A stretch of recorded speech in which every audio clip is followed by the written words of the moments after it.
যুক্তরাষ্ট্র ও ইসরায়েলের যৌথ হামলার পর ইরানের পাল্টা হামলা।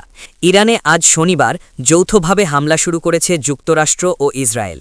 ইরানের রাজধানী তেহরান সহ দেশটির বিভিন্ন শহরে বিস্ফোরণ হয়েছে। জবাবে ইরানও শত্রুপক্ষের বিরুদ্ধে ড্রোন ও ক্ষেপণাস্ত্র হামলা চালাচ্ছে। ইতিমধ্যে ইসরায়েলের উত্তরাঞ্চল ও কয়েকটি উপসাগরীয় আরব দেশে বিস্ফোরণ হয়েছে। ইরানের রাষ্ট্রীয় সংবাদ সংস্থা ইরনার প্রতিবেদনে বলা হয়েছে, দেশটির একটি প্রাথমিক বিদ্যালয়ে হামলায় ২৪ শিক্ষার্থী নিহত হয়েছে। ইরানের দক্ষিণাঞ্চলীয় হরমুজগান প্রদেশের মিনাব শহরে এ হামলা হয়েছে বলে জানানো হয়। আর ইরানের হামলায় সংযুক্ত আরব আমিরাতের অন্তত একজন নিহত হয়েছেন। বার্তা সংস্থা ফার্স এর প্রতিবেদনে বলা হয়েছে, তেহরানের ইউনিভার্সিটি স্ট্রিট ও জুমহুরি এলাকায় কয়েকটি ক্ষেপণাস্ত্র আঘাত এনেছে। ঘটনাস্থলে থাকা আল জাজিরার প্রতিবেদক বলেন, শহরটিতে ধোঁয়া উঠতে দেখা গেছে। ইরানের আধা সরকারি বার্তা সংস্থা তাসনিমের প্রতিবেদনে বলা হয়েছে, তেহরানের উত্তরাঞ্চলীয় এলাকা সৈয়দ খানদানেও বিস্ফোরণ হয়েছে। ইরানের অন্য সংবাদমাধ্যমগুলোর প্রতিবেদনেও বলা হয়েছে, পশ্চিমাঞ্চলীয় ইলাম প্রদেশ সহ দেশজুড়ে হামলার খবর পাওয়া গেছে। ইরানের রাজধানী তেহরানে অবস্থিত প্রতিরক্ষা মন্ত্রণালয় ইসরায়েলি হামলার শিকার হয়েছে। এছাড়া গোয়েন্দা বিষয়ক মন্ত্রণালয়, পারমাণবিক শক্তি সংস্থা ও প্রাচীন সামরিক স্থাপনায় হামলা হয়েছে। যুক্তরাষ্ট্রের প্রেসিডেন্ট ডোনাল্ড ট্রাম্প বলেন, এই যৌথ হামলার লক্ষ্য হল ইরানি শাসকদের দিক থেকে আসন্ন হুমকি নির্মূল করা।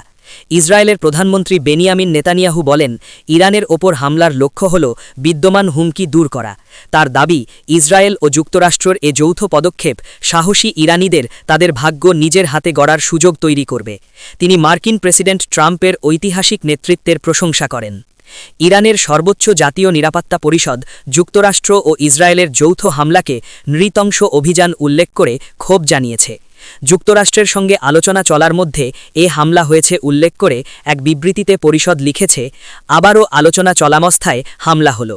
শত্রুপক্ষ ভেবেছিল এমন ভীরুচিত্তের হামলার মধ্য দিয়ে তারা সহনশীল ইরানি জাতিকে তাদের অপ্রয়োজনীয় দাবিদাওয়াগুলো মানতে বাধ্য করতে পারবে।